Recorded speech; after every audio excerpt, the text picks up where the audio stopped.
Assalamualaikum warahmatullahi wabarakatuh. Bagaimana kabar kalian semua?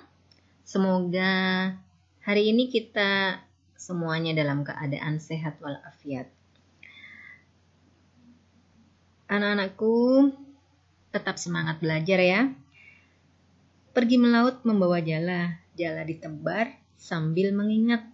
Meski hidup banyak kendala, haruslah kita selalu semangat. Anak-anakku, hari ini kita akan belajar tentang mengenal dan memahami puisi rakyat. Materi ini berkaitan dengan kompetensi dasar mengidentifikasi informasi berupa pesan, rima, dan pilihan kata dari puisi rakyat, yaitu pantun, syair, dan bentuk puisi rakyat setempat yang lainnya yang dibaca dan didengar. Anak-anakku, untuk yang pertama kita akan belajar mengenal pantun.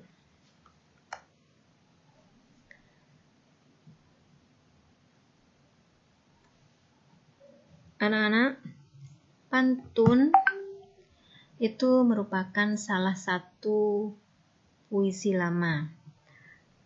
Pantun merupakan puisi Melayu yang dulu awalnya itu masih berupa sastra lisan. Namun perkembangan sekarang sudah banyak dalam bentuk pantun yang tertulis. Anak-anakku, pantun itu memiliki peran sosial di masyarakat, bisa sebagai alat pergaulan, bisa juga sebagai penguat penyampai pesan. Jadi, ketika berkomunikasi, kita bisa menggunakan pantun sebagai penguat penyampai pesan ataupun sebagai alat untuk lebih akrab. Itu. Fungsi pantun itu sebenarnya untuk mendidik dan sekaligus untuk menghibur. Menghibur di sini bisa dengan permainan bunyi bahasa atau rima. Isinya untuk menegur meskipun secara tidak langsung.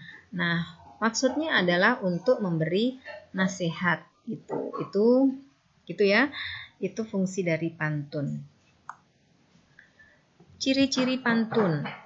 Pantun itu terdiri dari 4 baris tiap baitnya. Nah, tiap baris itu terdiri dari 8 sampai 12 suku kata. Rima di akhir baris itu bersajak AB. Baris pertama dan baris kedua berupa sampiran, sedangkan baris ketiga dan baris keempat merupakan isi. Anak-anak, pantun terdiri dari beberapa macam. Yang pertama pantun nasihat, kedua pantun adat, 3 pantun agama, 4 pantun teka-teki, 5 pantun muda-mudi, dan ke-6 pantun jenaka. Di sini akan Ibu contohkan satu pantun. Ikan nila dimakan berang-berang, kata hijau melompat ke kiri. Jika berada di rantau orang, baik-baik membawa diri. Nah, ini salah satu bentuk pantun nasihat. Gitu. Baik, Ibu hanya memberikan contoh yang satu untuk pantun nasihat. Untuk contoh-contoh yang lain kalian bisa pelajari sendiri dan mencarinya dari beberapa sumber, baik itu di buku paket ataupun dari buku yang lain ataupun dari internet. Baik, untuk yang kedua kita belajar untuk mengenal syair. Untuk syair, di sini Ibu akan contohkan 2 paragraf saja dari syair yang berjudul Syair Perahu, karya dari Hamzah Fansuri. Syair Perahu. Inilah gerangan suatu madah, mengarangkan syair terlalu indah. Membetuli jalan tempat berpindah, di sanalah iktikaf diperbetuli sudah. Wahai muda, kenali dirimu. Ialah perahu tamsil hidupmu. Tiadalah berapa lama hidupmu. Ke akhirat jua kekal hidupmu. Nah, itu contoh dua bait dari syair Perahu karya Hamzah Pansuri. Anak-anak, syair itu juga merupakan puisi lama dari Persia atau dari Arab yang isinya itu dalam bentuk cerita, dan di sini syair itu lebih mementingkan irama saja.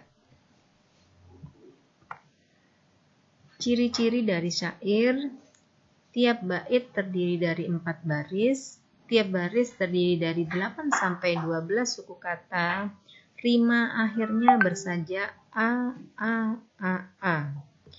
Keempat baris mengandung isi atau arti atau maksud dari penulis. Jadi semua barisnya itu adalah isi.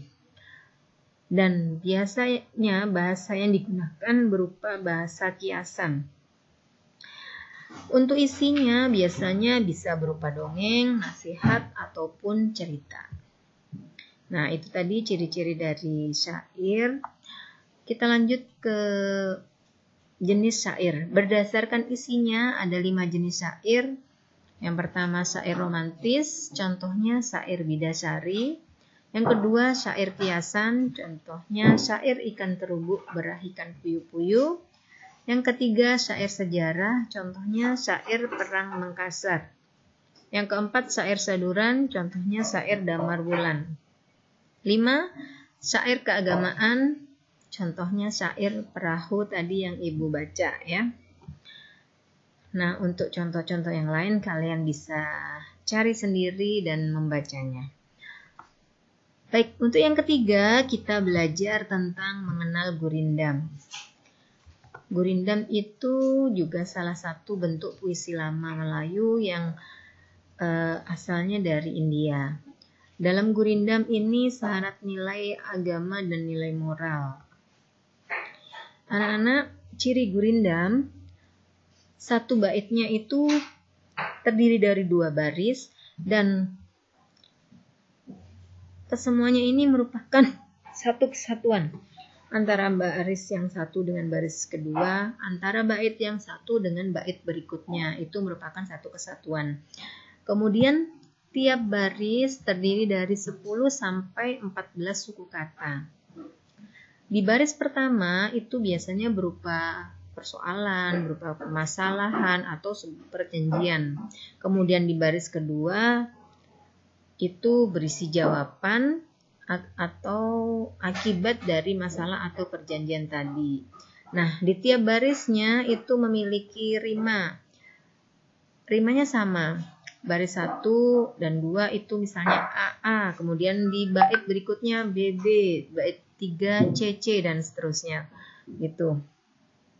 Kemudian isi gurindam ini bisa berupa nasihat, filosofi atau berupa kata-kata mutiara. Nah, untuk contohnya di sini Ibu akan bacakan beberapa bait saja ya. Apabila kelakuan berbudi baik, hidup menjadi indah, tak akan merugi. Dengan orang tua jangan pernah melawan, kalau tidak mau hidup berantakan. Jagalah hati, jagalah lisan, agar kau tidak hidup dalam penyesalan. Sayangilah orang tua dengan sepenuh hati, itulah cara menunjukkan bakti. Belajar janganlah ditunda-tunda, karena kamu tidak akan kembali muda. Jika kamu terus menunda, hilanglah sudah kesempatan berharga. Masa lalu biarlah berlalu, masa depan teruslah kau pacu. Lestarikan alam kita sebelum alam menjadi murka. Belajarlah demi masa depan untuk mencapai semua harapan. Apabila mata terjaga, hilanglah semua dahaga. Apabila mulut terkunci rapat, hilanglah semua bentuk maksiat. Apabila tangan tidak terikat rapat, hilanglah semua akal sehat. Jika hendak menggapai cita-cita, bekerjalah lebih dari rata-rata. Dan masih ada beberapa bait lagi yang bisa kalian baca sendiri.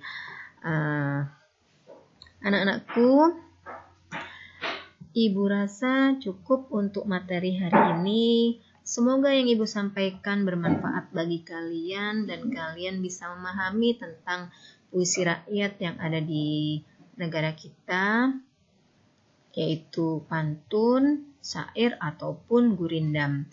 Terima kasih atas perhatiannya. Ibu akhiri. Wassalamualaikum warahmatullahi wabarakatuh.